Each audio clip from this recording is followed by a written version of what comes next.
Hello everyone. आज हम लोग पढ़ने वाले हैं ब्रांच अकाउंट्स। तो ब्रांच अकाउंट्स में आखिर क्या है, जैसे देखते हैं इसमें कि एक बिजनेस है। ठीक है। अब बिजनेस को हमें ग्रो करना है। बिजनेस को ग्रो करने का मल्टीपल तरीका है। जैसे हम मल्टीपल प्रोडक्ट्स लॉन्च कर सकते हैं, या एक और तरीका है कि अपने हम ब्रांचेस को बढ़ाएं। एक ब्रांच है, एक हमारा हेड ऑफिस है, तो अब हम मल्टीपल ब्रांचेस ओपन करें, अलग अलग स्टेट में ओपन करें, तो उसका अकाउंटिंग किस तरह से होगा, यही हमें इस चैप्टर में पढ़ना है। तो देखते हैं इसमें, सपोज हमारे पास हमारा एक हेड ऑफिस है, ये बिहार में है। ठीक है। अब इसे क्या करने हैं, ये मान लेते हैं ये चार जगह अपना ब्रांच ओपन कर लिया। ठीक है। चार अलग अलग जगह पे अपना ब्रांच ओपन किया है और इसे अपने प्रोडक्ट को सेल करना है। ठीक है। तो चार अलग अलग जगह पे, जैसे इसका एक ब्रांच है, मान लेते हैं कहाँ पे, तो एक ब्रांच है दिल्ली में। ठीक है। एक ब्रांच है मुंबई में, एक ब्रांच है चेन्नई में, और एक ब्रांच कोलकाता में। अब आप देखो, इसमें मल्टीपल ऑप्शंस हैं हमारे पास। जैसे क्या होता है, एक टॉपिक होता है कंसाइनमेंट। कंसाइनमेंट क्या होता है कि अगर हम दूसरे जगह पे अपने प्रोडक्ट्स को सेल करना चाह रहे हैं, जैसे हमारा हेड ऑफिस था बिहार में और दूसरे जगह मुंबई में प्रोडक्ट को सेल करना चाह रहे हैं, लेकिन वहां पे हमारा ब्रांच नहीं है, तो वहां के कोई लोकल डीलर को हम क्या करेंगे, वो लोकल डीलर से कॉन्ट्रैक्ट करेंगे और बोलेंगे कि आप हमारे प्रोडक्ट को क्या करो, सेल करो। उसके लिए आप जो भी कमीशन होगा आप ले लेना। तो इससे ये होगा कि हमें यहाँ पे जाके कुछ सेटअप नहीं करने पड़ेंगे, हमें कुछ खर्च यहाँ पे नहीं करना पड़ेगा, और हमारा प्रोडक्ट भी सेल होगा और उससे प्रॉफिट भी हमें मिलेगा। ठीक है। तो मल्टीपल बेनिफिट है, तो उस टॉपिक को कंसाइनमेंट कहते हैं। तो कंसाइनमेंट क्या हो जाता है कि कंसाइनमेंट में पूरा जो अधिकतर जो रिस्क है, वो रिस्क किसका होगा, वहां के लोकल डीलर का हो जाएगा, है ना, कि वो हमारे प्रोडक्ट को क्या करेगा, सेल करेगा। अब लेकिन वो हमारा ज्यादा प्रोडक्ट एक्सपैंड नहीं हो सकता है। अब देखो, यही चीज और भी बिजनेस वाले उस लोकल डीलर को कर सकते हैं। तो हो सकता है कि हमारे प्रोडक्ट को ज्यादा वो प्रेफरेंस ना दे, सेल ना करवाए, है ना। अब यहाँ पे हमें अपने प्रोडक्ट को सेल करवाना है ऑल ओवर द कंट्री में। तो हम एक और स्टेप ले लिए, क्या कि एक नया ब्रांच ही ओपन कर देते हैं। ठीक है। तो हमने चार जगह पे, अलग अलग जगह पे ब्रांच ओपन किया। अब ब्रांच ओपन किया हमने, तो क्या होगा, तो ब्रांच जब हमने ओपन किया तो उसके लिए हमें पूरा का पूरा सेटअप वहां पे लगाना पड़ेगा। सेटअप का मतलब क्या हो गया कि अब जैसे हमें वहां पे फैक्ट्री भी लगाने पड़ेंगे, और वहां पे जितने भी गुड्स होंगे या एसेट्स होंगे, वो सभी एसेट्स सेंड करने पड़ेंगे, और वहां पे वो ब्रांच हमें सेल करेगा, हमारे प्रोडक्ट को सेल करेगा, और वो हमें प्रॉफिट फिर देगा। तो इसी के बारे में हमें देखना है कि इसके अकाउंट्स को कैसे मेंटेन हमें करना है। तो स्टार्ट करते हैं हम लोग कि ब्रांच के टाइप्स कितने होते हैं। पहले ये कि कितने तरह के ब्रांचेस होते हैं, और उसके अकॉर्डिंगली हम लोग देखेंगे।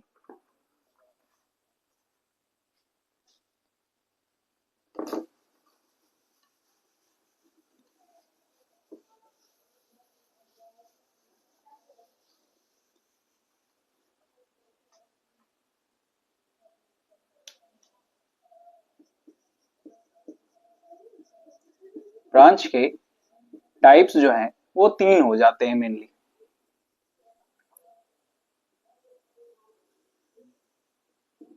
अकाउंटिंग पर्पस से एक हो गया डिपेंडेंट डिपेंडेंट ब्रांच, दूसरा इंडिपेंडेंट इंडिपेंडेंट ब्रांच, और तीसरा इंडिपेंडेंट का ही पार्ट होता है, दैट इज फॉरेन ब्रांच। ठीक है। ये तीन तरह के ब्रांच होते हैं। अब ये तीन तरह के ब्रांच क्या है, जैसे एक है डिपेंडेंट, दूसरा इंडिपेंडेंट, और तीसरा फॉरेन। ये अकाउंटिंग पर्पस से तीनों अलग अलग कैसे है ये देखते हैं। डिपेंडेंट ब्रांच का मतलब क्या हो गया कि एक हमारा जो मेन हेड ऑफिस है, ठीक है, हेड ऑफिस जो है, हेड ऑफिस ने एक ब्रांच को प्रोडक्ट्स वगैरह दिया कि आपको सेल करना है। मान लेते हैं ये ब्रांच 1 हो गया। ठीक है। प्रोडक्ट सेल करना है। अब हो सकता है कि ये ब्रांच उतना ज्यादा बड़ा ना हो। ठीक है। अब ये छोटा अगर ब्रांच है, अब यहाँ पे अब स्टार्टिंग हमने किया है और यहाँ पे हमें अकाउंटेंट भी बिठाना पड़े और अकाउंटेंट को भी खर्च यहाँ पे यानी कि अकाउंटेंट का सैलरी वगैरह भी पेमेंट करना पड़े, इसका मेंटेनेंस वगैरह भी सब करना पड़े, तो यहाँ पे अकाउंट्स भी बनाना, फिर ये अकाउंट्स बना के हमें देगा, तो स्टार्टिंग फेज में ये ज्यादा बेनिफिशियल नहीं है या रिस्क से भरा हुआ है। तो हम लोग डिपेंडेंट ब्रांच का सहारा लेते हैं। डिपेंडेंट ब्रांच में क्या होता है कि जो अकाउंट है वो किसके अंडर बनता है, किसके यहाँ पे बनता है, तो हेड ऑफिस ही बनाता है यहाँ पे, यानी कि accounting is done by head office. जब भी हेड ऑफिस क्या करेगा, अकाउंटिंग करेगा, ठीक है, जैसे इस ब्रांच का जो अकाउंटिंग है, पूरा का पूरा अकाउंटिंग, जो भी सेल हुआ वगैरह, जो भी यहाँ पे सेल हो रहा है, परचेज हो रहा है, खर्च हो रहे हैं, हर एक चीज का जो अकाउंटिंग है ये अपने यहाँ पे नहीं बनाएगा। रफ अकाउंट्स बना सकता है जिसको मेमोरेंडम अकाउंट्स भी कहते हैं, ठीक है, जिससे हमें बाकी चीजें पता चलेंगी, लेकिन पूरा का पूरा इसका सिस्टम जो है, अकाउंट्स जो है, वो कौन बनाता है, तो हेड ऑफिस अपने ही यहाँ पे बनाता है। तो इसमें एक ही ब्रांच अकाउंट बनेंगे। दूसरा है इंडिपेंडेंट ब्रांच। इंडिपेंडेंट ब्रांच का मतलब क्या है कि अकाउंटिंग अब वो खुद करेंगे, ठीक है, accounting is done by the branch. इसमें क्या हो जाएगा कि accounting is done by branch. Branch के द्वारा क्या हो रहा है, अकाउंटिंग किया जा रहा है। सीधा सीधा मतलब यह है कि इंडिपेंडेंट है ना, कोई यहाँ पे डिपेंडेंसी नहीं है। इंडिपेंडेंट में क्या हो जाता है कि जब भी अकाउंट्स हेड ऑफिस के द्वारा बनाया जाए तो वो डिपेंडेंट अकाउंट हो गया, डिपेंडेंट ब्रांच का होगा। इंडिपेंडेंट ब्रांच क्या होगा कि खुद से वो रिपोर्ट बनाएगा, खुद से वो अकाउंटिंग करेगा और रिपोर्ट सबमिट करेगा वो हेड ऑफिस को। और फॉरेन भी इसी का है। तो फॉरेन में क्या हो जाता है कि फॉरेन यानी कि दूसरे कंट्री में हमारा अगर ब्रांच है तो उसका अकाउंटिंग तो इंडिपेंडेंट जैसा ही होगा, यानी कि फॉरेन में जो ब्रांच है वो खुद से बनाएगा अपना अकाउंट्स। और ये जनरली क्या हो जाता है, कंपलसरी भी हो जाता है कि जिस भी कंट्री में हमारा ब्रांच है तो वो कंट्री का अपना रूल्स एंड रेगुलेशन है, वहां तो अकाउंट्स बनाने ही पड़ेंगे, है ना, उसके सेपरेट अकाउंट्स बनाने पड़ेंगे। तो वो हो गया। तो ये फॉरेन वाला जो हो गया, ये फॉरेन एक तरह से इंडिपेंडेंट ब्रांच ही हुआ, ठीक है। अब अगर हम लोग देखें कि जनरली आपको पढ़ना जो है वो है डिपेंडेंट ब्रांच के बारे में पढ़ना है, ठीक है। तो डिपेंडेंट ब्रांच किस तरह से अपना अकाउंटिंग करता है ये हम लोग देखते हैं। तो डिपेंडेंट ब्रांच में तीन तरह से ब्रांच अकाउंट बनेंगे। ये तीन क्या क्या है, सबसे पहला है डेटर सिस्टम, ठीक है। दूसरा है आपका डेटर सिस्टम के बाद आता है स्टॉक एंड डेटर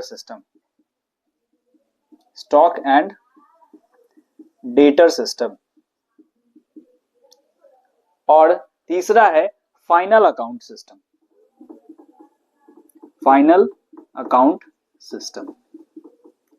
तो अभी आपने यहाँ पे क्या देखा कि ब्रांच कितने तरह के होते हैं, तो तीन तरह के ब्रांच हो गए, dependent branch, independent branch and foreign branch. Dependent branch क्या हो गया कि हेड ऑफिस के अंडर जहां पे अकाउंटिंग होगा, यानी कि जिस ब्रांच का जो अकाउंटिंग है वो हेड ऑफिस ही करेगी, ब्रांच खुद सेपरेटली कुछ नहीं बनाएगा। इंडिपेंडेंट में ब्रांच अपना अपना अकाउंट्स बनाएंगे, और फॉरेन भी इंडिपेंडेंट ही है जो दूसरे कंट्रीज में हमारा होता है। और जो डिपेंडेंट है, तो डिपेंडेंट का अकाउंटिंग तीन तरीके से होता है, तीनों में से किसी एक तरीके से होगा। डेटर सिस्टम है, स्टॉक एंड डेटर सिस्टम है, और तीसरा है फाइनल अकाउंट सिस्टम। तो आइए हम लोग डेटर सिस्टम के बारे में। सिस्टम में क्या है कि जब भी अकाउंटिंग जो हो रहा है वो हेड ऑफिस के यहाँ पे हो रहा है, तो ब्रांच अकाउंट कैसे बनेगा, और ये डेटर सिस्टम है क्या, इसे डेटर सिस्टम क्यों कहते हैं। अब देखो कि हेड ऑफिस ने हर एक चीज, जैसे चाहे वो एसेट्स हो चाहे स्टॉक हो, वो किसके यहाँ पे भेजा है, ब्रांच के यहाँ पे सप्लाई किया, और ब्रांच वहां पे सेल करके, ब्रांच क्या करता है, वो सेल करता है, और वो फिर किसको वापस करता है, प्रॉफिट वगैरह वो हेड ऑफिस को ही ट्रांसफर कर देता है। तो इस हिसाब से हेड ऑफिस ब्रांच को क्या अज्यूम करता है, डेटर अज्यूम करता है कि अभी फिलहाल के लिए हमने आपको दिया है और सभी चीजें फिर प्रॉफिट के साथ आपसे ली जाएगी, ठीक है। तो ब्रांच जो भी सेल कर रहा है, चाहे वो क्रेडिट में हो, है ना, कैश में हो, हर एक चीज ब्रांच का जो होता है वो हेड ऑफिस क्या करता है, रिकॉर्ड करता है। यानी आप ये समझ लो कि अकाउंटिंग के तौर पे ये ब्रांच है ही नहीं, ठीक है, अकाउंटिंग के तौर पे हेड ऑफिस है, हर एक चीज हेड ऑफिस ही रिकॉर्ड कर रहा है और हिसाब इससे ले रहा है बस, ठीक है। इसीलिए ब्रांच अकाउंट जो है वो हेड ऑफिस के यहाँ पे बनेगा और किस तरह से यहाँ पे रिकॉर्ड करेंगे। अब जैसे ब्रांच को सभी चीजें सेंड की गई तो ओपनिंग स्टॉक हो सकता है, ओपनिंग यहाँ पे बैलेंस हो सकता है, क्योंकि अगर हमारा बिजनेस पहले से एग्जिस्ट कर रहा है, ब्रांच है, तो कुछ बैलेंस जो है वो ओपनिंग हो सकते हैं, ये ओपनिंग बैलेंस हो सकते हैं ब्रांच के। तो ओपनिंग में क्या हो सकता है, इसके पास स्टॉक आज के डेट में कितने हैं, कितने के हैं, डेटर कितने का है, फर्नीचर कितने का है, कैश कितने का है, या अदर एसेट्स चाहे प्रीपेड एक्सपेंस चाहे कुछ भी, ये कितने का है ना, कितना कितना बैलेंस है ओपनिंग। अच्छा, ओपनिंग इधर अगर हुआ है तो क्लोजिंग जस्ट इसके ऑपोजिट हो जाएगा, है ना। ये हो गया इसका क्या, क्लोजिंग बैलेंस। क्लोजिंग बैलेंस वही जितने भी एसेट्स हैं, ठीक है, उन सभी का एसेट्स स्टॉक इन सभी का क्लोजिंग बैलेंस यहाँ पे मेंशन होगा। अच्छा, ये हो गया ओपनिंग किसका, एसेट्स का। तो एसेट्स के जैसा ही ब्रांच का लाइबिलिटीज भी हो सकता है, ठीक है। क्वेश्चंस पे बहुत कम ही दिए हुए रहते हैं, लेकिन लाइबिलिटीज भी हो सकता है। कुछ लाइबिलिटीज हैं ब्रांच के, क्या लाइबिलिटीज, जैसे क्रेडिटर्स, ठीक है, कुछ क्रेडिटर्स हैं इसके, आउटस्टैंडिंग एक्सपेंस हो गया कि अपने से ये कुछ पेमेंट कर दिया या जो भी चीजें हैं, तो उस तरह का कुछ लाइबिलिटीज हो जाता है। तो ये लाइबिलिटीज अगर है तो इसका जो ओपनिंग बैलेंस है वो क्रेडिट साइड होगा और जस्ट उसके ऑपोजिट में इसका क्लोजिंग बैलेंस होगा। ये हो गया इसका ओपनिंग बैलेंस और ये हो गया इसका closing balance, closing balance of liabilities at branch account, ठीक है। तो ओपनिंग हो गया और क्लोजिंग हो गया, एसेट और लाइबिलिटीज दोनों का, ठीक है। अब क्या कर रहे हैं, अब क्या करना है, तो जितना भी चीज हमने, अब आप यहाँ पे देख लो ये वाला सिस्टम, ये वाला चीज जो अलग है, यहाँ पे कुछ आपको अलग दिख रहा होगा। तो जो भी हमने ब्रांच में भेजा है, तो क्या क्या भेजा है, गुड्स सेंड किया है, तो गुड्स सेंड किया है ब्रांच को, तो वो मेंशन कर देंगे हम। फिर है कि अगर हमने कैश दिया है ब्रांच को, कैश देंगे ही कि ब्रांच का जितना भी खर्च है वो हेड ऑफिस के ही अंडर में रिकॉर्ड हो रहा है, तो हेड ऑफिस ही उसे पेमेंट करेगा। तो ब्रांच को उसने पैसा सेंड किया कि आप सैलरी दे देना, आप रेंट दे देना, आप इंश्योरेंस दे देना, पेटी कैश भी एक्स्ट्रा दे दिया, यानी कि एक्स्ट्रा कुछ पैसे दे दिए, ठीक है, कि आप इतना रखो और इतने में जो भी खर्च होगा उससे आप बाकी सभी चीजें कर लेना। ये सभी तो डिफाइंड था, सैलरीज, रेंट, इंश्योरेंस, ये तो डिफाइंड रहता है कि अच्छा इतना इतना रेंट होगा, इतना सैलरी पेमेंट करना है।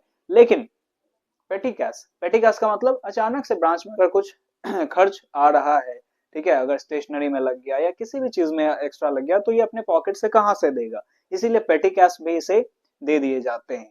अब ये पेटी कैश इंपॉर्टेंट है।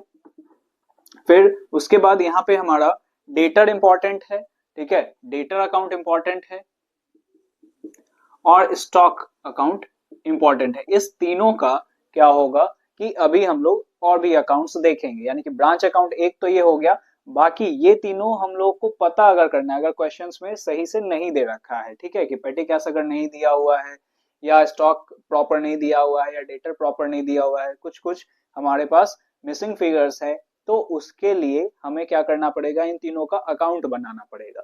ऐसे मेन अकाउंट हमारा ब्रांच अकाउंट ही है, सिर्फ एक ही अकाउंट बनाने होते हैं, लेकिन वर्किंग के तौर पे, वर्किंग नोट के तौर पे ये सभी चीजें भी हमें बनानी होती है ना, फाइंड करने के लिए। तो अब यहाँ पे हमने क्या किया कि जो भी चीज हमने सेंड किया है, गुड्स अगर सेंड किया है तो वो यहाँ पे लिखेंगे डेबिट साइड में, यानी जो भेजा है हमने, है ना, वो कहाँ पे लिखा जा रहा है, डेबिट साइड। कैश भेजा है, कैश हमारे डेबिट साइड, ठीक है। जस्ट ऑपोजिट कि यहां से हमारा क्या होगा, पैसे आएंगे, जैसे ब्रांच ने सेल किया तो अब वो पैसे भेजेगा कि इतना हमारा कलेक्शन हुआ, ये आप रखो। तो क्या क्या भेज सकता है कि कैश सेल्स इतने का हुआ, कलेक्शन फ्रॉम डेटर, डेटर से इतने का कलेक्ट हुआ है, और कुछ अगर डिडक्शंस है, ठीक है, कुछ रिटर्न्स है, तो वो यहाँ पे मेंशन माइनस होके लिखाएगा। अब यहाँ पे क्या है कि by goods supplied to branch. अच्छा, ये क्या चीज है, गुड्स सप्लाइड टू ब्रांच। अगर डेटर, कोई मान लेते हैं कि ब्रांच ने किसी को सेल किया है क्रेडिट में, और क्रेडिट में या कैश में, और कुछ जो स्टॉक है वो वापस आ गया, यानी कि उन्होंने क्या किया, वापस कर दिया ब्रांच को। तो ब्रांच को वापस कर दिया तो ब्रांच भी अब कहाँ पे सेंड कर देगा, वो हेड ऑफिस को सेंड कर देगा, यानी कि गुड्स सप्लाई टू ब्रांच, ठीक है, रिटर्न हो गया, ठीक, ब्रांच को वापस आ गया कुछ। ये तो हो गया यहाँ तक। ठीक है, ये चीजें हमने देख ली। अब एक इंपॉर्टेंट चीज है जो है यहाँ पे स्टॉक रिजर्व। स्टॉक रिजर्व को लोडिंग भी कहते हैं या लोडिंग ऑफ ओपनिंग स्टॉक और क्लोजिंग स्टॉक। तो ये लोडिंग आखिर है क्या? अब यहाँ पे आप देखो क्या है कि हेड ऑफिस जो प्रोडक्ट है, जैसे एक प्रोडक्ट का एग्जांपल लेते हैं कि एक्चुअल में इसका प्राइस जो है वो 100 रुपीज है, ठीक है, यानी कि कॉस्ट इतना है इसका, और ये ब्रांच को क्या कर रहा है कि ब्रांच को सप्लाई कर रहा है और बता रहा है कि ये कितने के हैं, ये 150 रुपीज का है, ठीक है, यानी कि 50 रुपीज हमने एक्स्ट्रा ऐड करके इसे इनवॉइस प्राइस पे सेंड किया, ठीक है। अगर हमने ये नहीं बताया इसे, ठीक है, अगर कॉस्ट पे ही अगर हमने रिकॉर्ड किया तब तो कोई दिक्कत नहीं है, ये स्टॉक रिजर्व बनेगा ही नहीं। लेकिन अगर हमने इनवॉइस प्राइस पे अगर रिकॉर्ड किया है, ये हो गया कॉस्ट, ठीक है, अगर हमने इनवॉइस प्राइस पे अगर रिकॉर्ड किया है और इनवॉइस प्राइस पे ब्रांच को भेजा है, बताया है कि ये 150 रुपए का था, तो अपने यहाँ पे अब हम लोग बना रहे हैं, तो अब तो हमें ये बातों को छुपाने की कोई जरूरत नहीं है। ब्रांच को हम सेंड कर रहे हैं तो जनरली मार्केटिंग टेक्निक और बहुत सारी चीजें हो जाती हैं, जिसके वजह से ब्रांच को क्या किया जाता है कि वो एग्जैक्ट अमाउंट बहुत समय नहीं भी बताया जाता है। तो अब तो हम लोग यहाँ पे ये कर रहे हैं, तो इसके लिए उसे हम लोग एड बैक करेंगे, ठीक है। तो इस साइड आ जाएगा बाय स्टॉक रिजर्व, जो स्टॉक रिजर्व के नाम से ये 50 रुपीज, कितना का गैप है 50 का, यानी हम 50 एक्स्ट्रा बता के किए थे। तो अब हमें प्रॉफिट और लॉस एक्चुअल में पता करने हैं कि इस ब्रांच में कितना प्रॉफिट हुआ कितना लॉस हुआ, तो इसके वजह से ये हमें एड बैक करने पड़ रहे हैं, इसको एडजस्ट करना पड़ रहा है। तो स्टॉक रिजर्व क्या हो गया, इसे हम लोग ओपनिंग स्टॉक रिजर्व का जो भी हमने भेजा था उसका ओपनिंग स्टॉक रिजर्व ये हो जाएगा, ठीक है। इस साइड क्रेडिट साइड में हम लोग लिखेंगे, और वही जस्ट उसका क्लोजिंग जो स्टॉक रिजर्व होगा वो हमारा डेबिट साइड आ जाएगा, ये ध्यान रखना है, ठीक है। स्टॉक रिजर्व क्या हो जाता है, स्टॉक रिजर्व को लोडिंग भी कहते हैं कि इनवॉइस प्राइस और कॉस्ट में जो डिफरेंस है उसी को स्टॉक रिजर्व कहा जाएगा, ठीक है। अब ये हो गया, इतना करने के बाद हमारा क्या हो जाएगा कि अगर क्रेडिट साइड बड़ा है तो प्रॉफिट आएगा, और अगर डेबिट साइड बड़ा है तो लॉस आएगा, जो general profit and loss account में ट्रांसफर हो जाएगा। अगर क्रेडिट साइड बड़ा है तो इस साइड हमारा आ जाएगा प्रॉफिट, और अगर डेबिट साइड बड़ा है तो लॉस आ जाएगा। ये फॉर्मेट था आपका डेटर सिस्टम का, डेटर सिस्टम में ब्रांच अकाउंट कैसे बनेंगे। और अभी मैंने जो मेंशन किया आपको कि जो स्टॉक है, डेटर है और पेटी कैश है, तो इस तीनों का अगर हमें प्रॉपर फिगर नहीं पता है, कुछ फिगर मिसिंग है, तो हमें इसका अकाउंट बना के पता करना पड़ेगा। वो अकाउंट कैसे बनाएंगे आइए हम लोग देखते हैं। तो अभी ये 3 अकाउंट देखते हैं हम लोग। 3 अकाउंट में क्या है, एक branch stock account, branch debtor account and पेटी कैश अकाउंट। तो इसमें है हमारा सबसे पहला कि ओपनिंग बैलेंस हम लोग ब्रांच स्टॉक का लिखेंगे, ठीक है। ये हो गया opening balance to balance BD, और क्लोजिंग जस्ट इसके ऑपोजिट होगा लास्ट में। फिर अगर सेल्स रिटर्न हुआ, ठीक है, अगर ब्रांच डेटर यानी जो डेटर है, डेटर वापस कर दिया ब्रांच को, तो सेल्स रिटर्न इस साइड आ जाएगा। फिर है कैश सेल्स हमने किया, ब्रांच ने कैश सेल किया, तो कैश सेल अगर क्रेडिट में सेल किया है तो बाय डेटर। कोई नॉर्मल लॉस है, ठीक है, स्टॉक से रिलेटेड नॉर्मल लॉस, ठीक है, कि ट्रांजिशन में ट्रांसपोर्टेशन में कुछ लॉसेस हो गया, एबनॉर्मल लॉस अचानक से कुछ ऐसा लॉस हुआ, तो ये भी मेंशन इधर हम लोग कर देंगे। उसके बाद गुड्स सप्लाइड टू ब्रांच, जो ब्रांच को गुड्स सप्लाइड हुआ रिटर्न टू ब्रांच, ये हो गया आपका इस साइड। और इसके बाद हमारा ये आ जाएगा सरप्लस ऑफ स्टॉक, की कुछ स्टॉक बचा हुआ है क्या ब्रांच में, वो आ गया, ठीक है, कि अगर कुछ एक्स्ट्रा सरप्लस है स्टॉक का तो वो हमारे पास यहाँ पे मेंशन हो जाएगा। ब्रांच डेटर क्या है कि ओपनिंग इसका इस साइड होगा क्योंकि ये सब एसेट्स ही है, ठीक है, तो ओपनिंग बैलेंस डेबिट होगा और इस साइड इसका क्लोजिंग बैलेंस होगा। फिर अगर यहाँ पे जो डेटर है, डेटर से हमें कलेक्ट हो रहा है पैसा, डेटर ने पैसा दिया, तो ये हो जाएगा बाय कैश या bank. Branch stock by branch stock यानी सेल्स रिटर्न, जो हमने यहाँ पे देखा सेल्स रिटर्न हुआ डेटर के द्वारा, तो वो हो गया यहाँ पे। डेटर को हमने डिस्काउंट दिया तो वो हो गया। अगर बैड डेट्स हुआ तो वो इस साइड हो गया। फिर ब्रांच स्टॉक अकाउंट, अगर हमने क्रेडिट सेल किया है डेटर को तो वो इस साइड आ जाएगा, ठीक है, डेटर बढ़ रहा है और इधर से हमारा डेटर घट रहा है। इधर जो भी आप देखोगे तो डेटर एक तरह से काइंड ऑफ घट रहा है, ठीक है। नेक्स्ट है पेटी कैश एक्सपेंस, तो पेटी कैश का ओपनिंग इस साइड आ गया, क्लोजिंग क्रेडिट साइड आ गया, कुछ जो ब्रांच में पेटी एक्सपेंसेस हुए हैं, छोटे छोटे जो खर्च हुए हैं वो क्रेडिट साइड हो जाएंगे, और जो हमने ब्रांच को इस बार सेंड किया है, जितना सेंड किया है पैसा वो यहाँ पे आ गया। तो ये 3 अकाउंट है। अगर हमारा इसका फिगर प्रॉपर दिया हुआ है तो ये बनाने का जरूरत नहीं है, लेकिन अगर प्रॉपर फिगर हमें नहीं दिया हुआ है जो हमें ब्रांच अकाउंट्स में नीडेड है, तो हमें फिर इसका सहारा लेना पड़ेगा। तो ये वर्किंग है पूरा, ठीक है। तो नेक्स्ट वीडियो में ये हम लोग देखेंगे क्या कि कुछ क्वेश्चंस इस पे देखेंगे, ठीक है। तो आज के लिए इतना ही। होप सो आपको ब्रांच अकाउंट का बेसिक कॉन्सेप्ट समझ में आया होगा। Thank you, thanks for watching.